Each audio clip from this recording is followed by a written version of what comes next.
So I'm sitting in the basement with my buddy, he's single by the way, and I'm telling him a story about a date I've been on a couple days earlier. So I'm telling him, oh yeah, and then I told her to step on that staircase and then we were on the perfect eye level and I kissed her. And he's like looking at me all mesmerized by that story, right?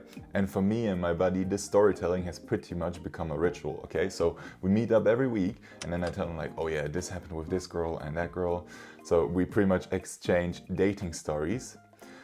Just that it's not really an exchange, it's more like I tell him about my stories and then when I'm finished with my story, I ask him, oh yeah, and what about you?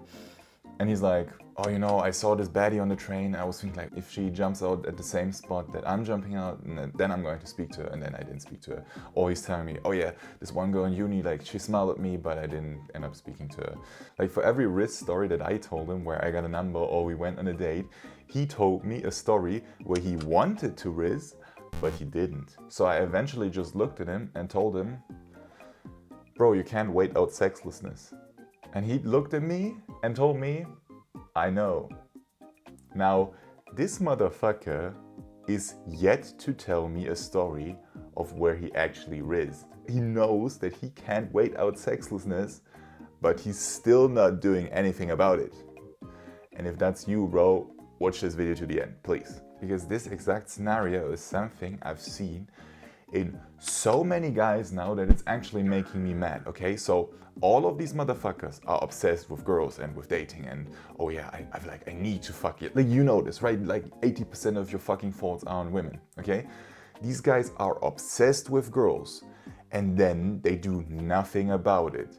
Just to fucking wake up the next day, think about girls all day, not do anything about it, go to sleep, wake up next day. This is you. This is like 70 to 90% of guys. And all of these fuckers don't realize that nothing changes unless they do something about it, okay? My friend, he doesn't realize that if he never actually starts facing his fear of girls, then no, he won't suddenly be rizzy with the girls and suddenly speak to them. It just won't happen, okay? If you're shit with girls today, you're going to be shit with girls tomorrow. And unless you do something about it, nothing is going to change, okay? You can't wait out sexlessness. And I kind of want to make you see that this is literally you. Like, I'm talking about you right now, okay? How much are you doing about your dating situation right now? Okay, sure, you might be on Tinder getting one match a day and then she fucking ghosts you. Okay, sure, you might be in university or in school talking to a couple girls, but not flirting with them. Sure, that's all cool. But is it really what you want to do? Is it really the thing that is going to get you girls? Or are you just trying to feel like kind of, oh yeah, I'm productive because I am technically speaking to girls and I'm technically getting better at speaking to girls, but you're not getting better at speaking to girls, you're not getting better at rizzing because you're not rizzing, you're just speaking to those girls, okay? You're not even like fucking flirting with them, and only if you flirt with them, you get better at flirting with them. Because if you're real with yourself, like looking back to the past 6 months, how much progress did you actually make in your dating life? How many dates did you go on in the last 6 months? Did I just call you out? So this is you. You are still thinking you can wait out your sexlessness. You are still thinking that in the future there's this magical event that suddenly is going to make you unafraid of women. No, it's not going to happen, okay? What you need to see is that facing your fear of girls is going to be painful, okay? You can wait until you face that pain, but it won't change that pain. So, progress in flirting, progress with girls directly correlates to the pain you feel when you actually speak to a girl. Okay, let me repeat that. The pain you feel is directly correlated to the progress you make. And this is the reason why most motherfuckers don't ever make progress in their life, because they're just trying to find like the comfortable way where everything is alright and I'm never feeling uncomfortable, you know, I'm never going to have a cringe interaction with a girl.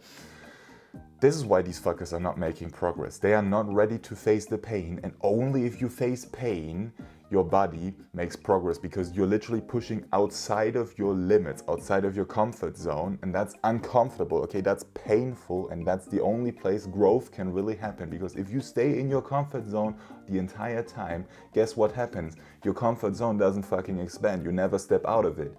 Let me give you a very clear example here so you have no more copes, okay? The scariest thing you could do right now is to Like you see a pretty girl on the street, you go up to her and you start talking to her and you start telling her, hey, I just wanted to talk to you because I think you're pretty. Yes, that is very scary. If you've never done that before in your life, it's very scary.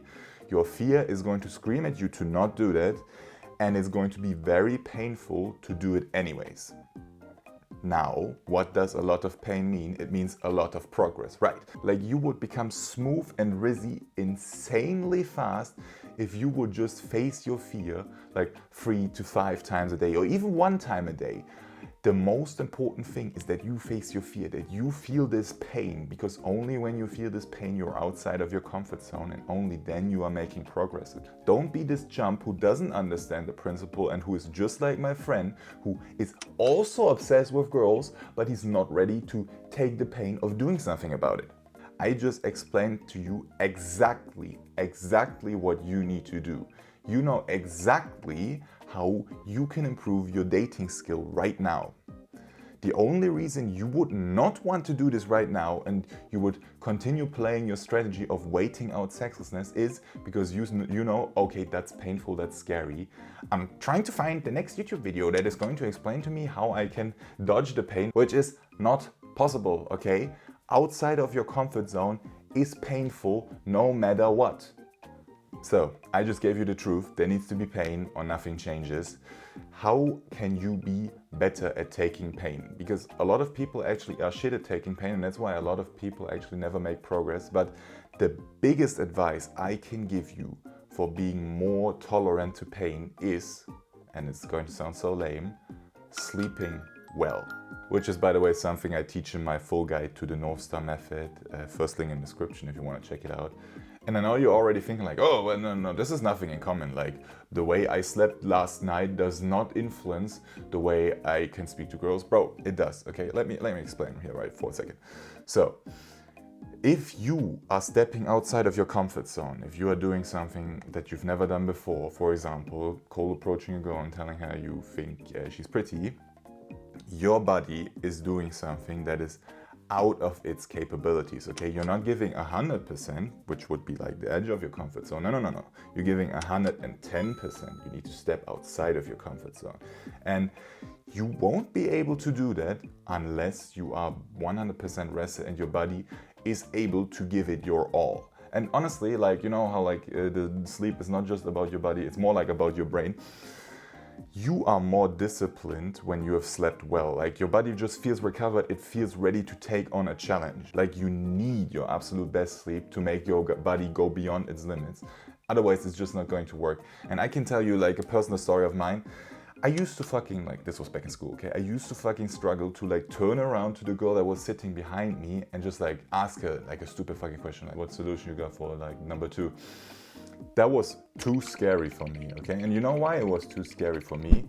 I used to meet my friends on Fridays and Saturdays every week. So I had big fucking sleep deprivation from staying up late twice a week. And then obviously I couldn't do a scary thing, even though like it's technically not that scary. And you know what happened? When I started to take a weekend for myself, because I was just thinking like, dude, I can't do this anymore. Like, I just need like 1 or 2 weeks where I'm just like on my own, where I can think about why I'm not able to speak to girls. Well, it wasn't actually the thinking that I needed to do, it was the sleeping that I needed to do. Because guess what happened? What literally happened on the first Monday that came after the weekend, I slept well. I fucking turned around, spoke to that girl like it was nothing. Sleep is fucking overpowered, and I wouldn't teach you all of this if it wasn't true. Literally, let me tell you, even today, okay, like what, 5 years later, I am still falling off with my approaches when I am sleep deprived, okay? Let's say I was on a date, the day was fun, but I stayed up a little bit too late for that shit. Well, the next day, I already know, bro, confidence, like being expressive with my personality, you know, like CEO of extroversion, it's not gonna happen. Even I need sleep and I'm hundreds of cold approaches in, okay? So if you don't want to be the guy anymore who's trying to wait out his sexlessness, which does not work, okay, just go to sleep. And I know you still have like a few doubts, thinking like, oh, is it really gonna be worth it? Like, do I really have to like miss meeting my friends on the weekends now? Just do it like for 2 weeks, and if you don't notice any difference, yeah, just meet your friends again. I'm telling you, you will not want to go back Sleeping well is absolutely worth it for getting girls. Imagine like 80% of your thoughts are just freed up because like not getting girls is suddenly no longer a problem for you. That would be fucking insane, right? Check out the first link in the description. It's everything I know about dating. Click and watch this video, keep on learning, subscribe to the channel right here. I'll see you in the next one. Let's go, bro.